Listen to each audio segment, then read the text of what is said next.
Assalamualaikum warahmatullahi wabarakatuh. Selamat datang di perkuliahan pengantar sains data. Pada modul kali ini kita akan membahas mengenai teknologi yang ada di data science dan juga big data. Beberapa teknologi sekarang yang terkait tentang data science dan juga big data ini sangat banyak ditemukan, yaitu baik dia bentuknya software GUI ataupun yang bentuk sederhana. Nah, ini biasanya tergantung dari perkembangan teknologi-teknologi yang sering dimanfaatkan oleh beberapa perusahaan ataupun para akademisi dan startup dan bidang lainnya atau expertise yang terkait di dalam penerapan di bidang industri 4.0 ini. Adapun yang akan kita bahas pada modul kali ini yaitu beberapa tentang teknologi yang biasanya sering digunakan untuk penerapan implementasi terutama di dalam big data. Nah, apa yang kita bisa lakukan dengan data? Jadi dari data yang sudah ada, ya, beberapa hal yang bisa kita lakukan ya, salah satunya yaitu kita bisa melakukan seperti di sini dicontohkan adanya kalau misalnya di bidang geografi misalnya ya, kalau di bidang geografi kita ingin menentukan tingkat kekuatan besarnya gempa bumi ya, jadi bisa kita buat salah satunya itu misalkan dengan adanya crowdsourcing, kemudian dengan kita buat model fisiknya, kemudian kita lakukan secara remote sensingnya, kemudian nanti data itu akan diasimilasi. Nah, gunanya apa? Ya tadi untuk menghasilkan beberapa, yaitu tadi apakah nanti kita ingin buat dalam suatu aplikasi mobile, sehingga kita bisa mendeteksi kira-kira daerah mana saja yang rawan goncangan gempa ya. Dan itu bisa kita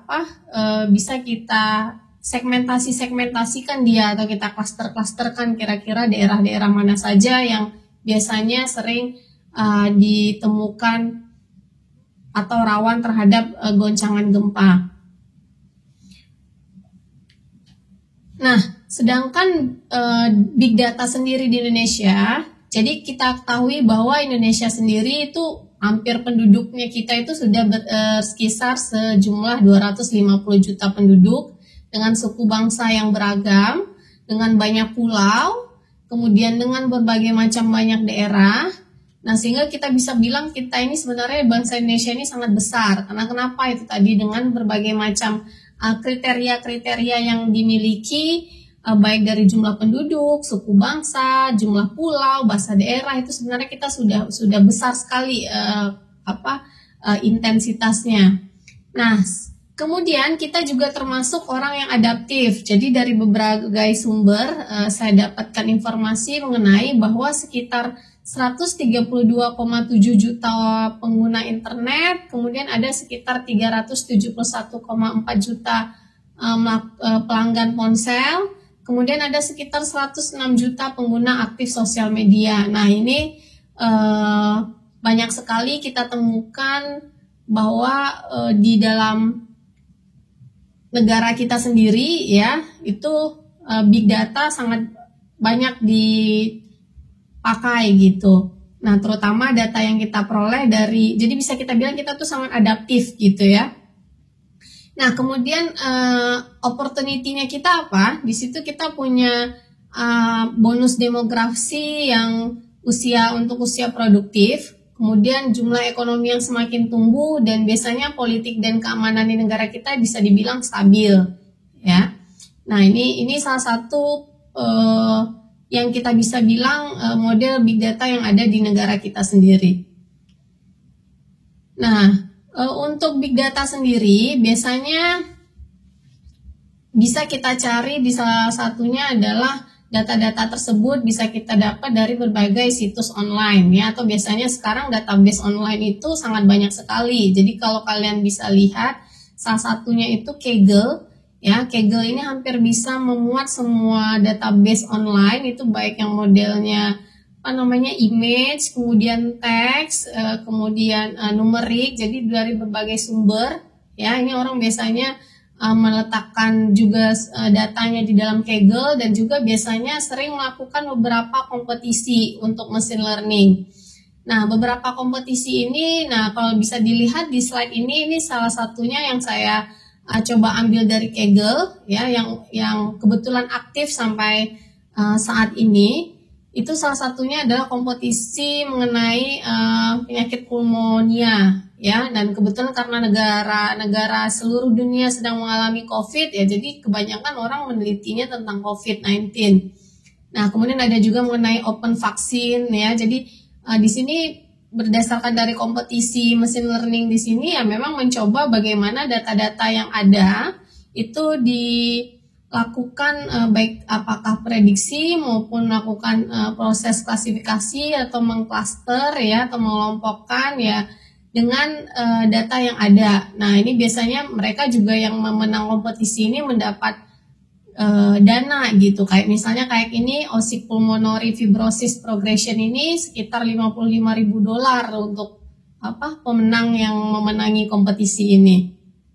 Nah, jadi memang sebenarnya untuk data itu sendiri, ya, untuk sekarang itu tidak susah gitu, ya, udah ada bantuan database online. Jadi kalau misalnya tadi saya bilang yang paling banyak digunakan sekarang itu seperti Kaggle, ya, jadi semua database online yang terkait back image, teks, dan juga sebagainya itu Kaggle menyediakan itu. Nah, kemudian kalau yang untuk modelnya di bidang biologi atau misalnya kimia, itu salah satunya dari NCBI, ya, dari PubChem, ya, itu biasanya juga banyak data-data yang didapat dari situ, dan itu biasanya bentuknya juga kalau kita bilang berbicara big data, yaitu memiliki nilai yang sangat besar atau volumenya juga salah satunya sangat besar. Nah, kemudian di dalam mengolah otomatis di dalam mengolah data tersebut, ya, biasanya juga kita menerapkan beberapa model. Nah, pada mungkin modul sebelumnya kita udah membahas mengenai model-model learning. Nah, untuk mendapatkan model-model learning ini atau algoritma dari model learning ini di dalam ilmu komputer, ya, atau teknologi informasi, itu kita bisa menerapkannya atau mengimplementasikannya itu di dalam bahasa pemrograman. Nah, untuk bahasa pemrograman pada data science ini biasanya ada macam-macam, ya.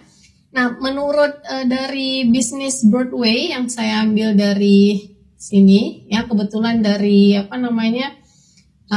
bahwa berdasarkan survei dari Kaggle tahun 2018. Nah, jadi tadi saya bilang, makanya tadi kenapa Kaggle, ya, salah satu yang situs yang paling besar itu adalah yang Kaggle tadi, ya, situs database online yang dia juga biasanya nyediain kompetisi-kompetisi gitu. Nah, salah satunya itu adalah bahasa menurut Kaggle, surveinya Kaggle tahun 2018, ya, bahwa di sini ternyata program yang paling banyak dipakai itu bahasa pemrogramannya itu ternyata si Python. Nah, jadi makanya kalau sekarang ini bisa kalian lihat bahwa Python itu salah satu open source yang paling banyak digunakan oleh data scientist, ya. Nah, itu sekitar sampai tahun 2018 itu sekitar 83% bahasa pemrogramming yang sering digunakan untuk data science. Nah, kemudian yang kedua itu diikuti oleh SQL, ya. Biasanya kalau SQL ini untuk database-nya ini sekitar 44%. Nah, jadi kalau berbicara tentang SQL-nya ini untuk database-nya salah satunya merupakan bahasa pemrograman juga yang sering digunakan untuk data science. Nah, kemudian bahasa R. Nah, ini biasanya kalau bahasa R ini untuk bidang matematik, ya, matematik, statistik, itu banyak dipakai menggunakan bahasa R, karena biasanya kalau untuk bahasa R sendiri, selain dia open source, dia juga bisa menyediakan tools-tools yang untuk berbau matematik gitu, ya, dan juga statistik. Dan biasanya juga kalau untuk di bidang biologi ya, untuk menaksir mengklaster si gen-gen itu juga biasanya program R ini juga sangat membantu sekali toolsnya. Jadi udah banyak sih sebenarnya tools-tools yang bekerja untuk mengimplementasikan beberapa model terhadap data yang dipunyai. Nah, kemudian C++, ya, kemudian ada bahasa Java, JavaScript, MATLAB, ya, MATLAB juga. Nah, kemudian ada Visual Basic. Nah, ini biasanya seperti bahasa ada SAS, ya, ada SAS juga, ini biasanya untuk statistik. Bahasa ada skala, Go. Nah, ini sekitar persentasenya sekian, ya. Nah, jadi ini saya bilang ini beberapa bahasa programming yang digunakan untuk data science. Nah, mungkin nanti untuk model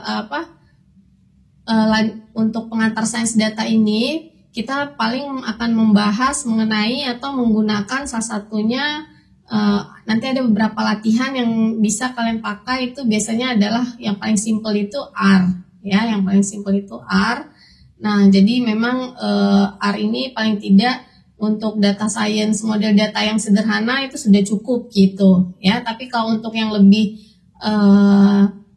tingkatnya lebih advance lagi itu biasanya orang sekarang makanya menggunakan Python, ya. Dan Python juga sekarang ini berbagai macam model juga. Jadi kalau misalnya pernah dengar Python yang versi PyTorch, TensorFlow, Keras, ya, nah itu sebenarnya bagian-bagian dari Python ini.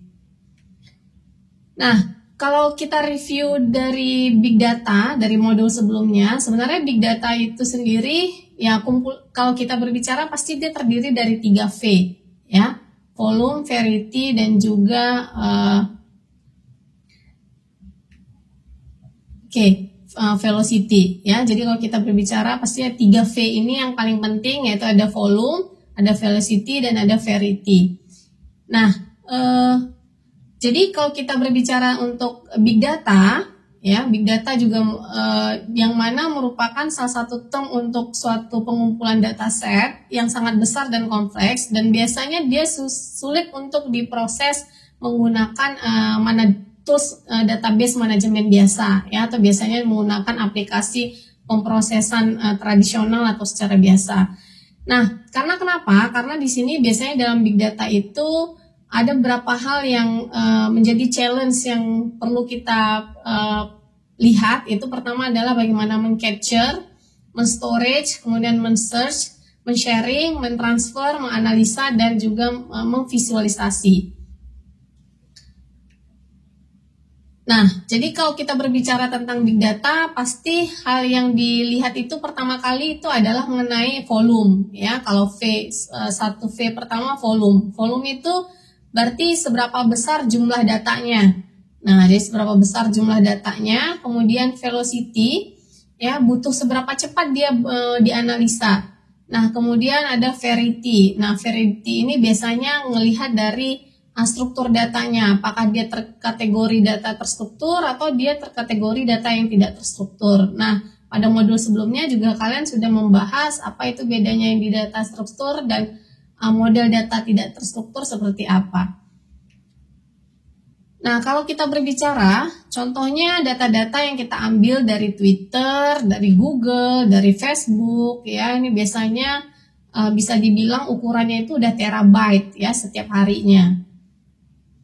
Nah, jadi kalau macam-macam yang lain lagi, apalagi seperti sekarang, ya, untuk berbagai macam jenis sosial media, ya, pasti orang, apalagi kita sekarang di rumah aja gitu, pasti yang kerjaan kita tuh paling rata-rata kita juga mengakses sosial media itu paling banyak gitu, ya.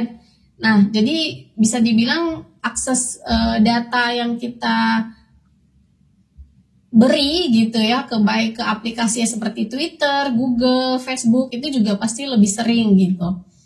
Nah, kemudian dari data-data ini, nah ini biasanya kan nanti akan ditransfer ke beberapa device, ya, apakah melalui telepon atau misalnya kalau kita melalui kamera ya, device kamera. Kalau misalnya kita ingin men-share foto kita melalui Instagram gitu misalkan ya. Kemudian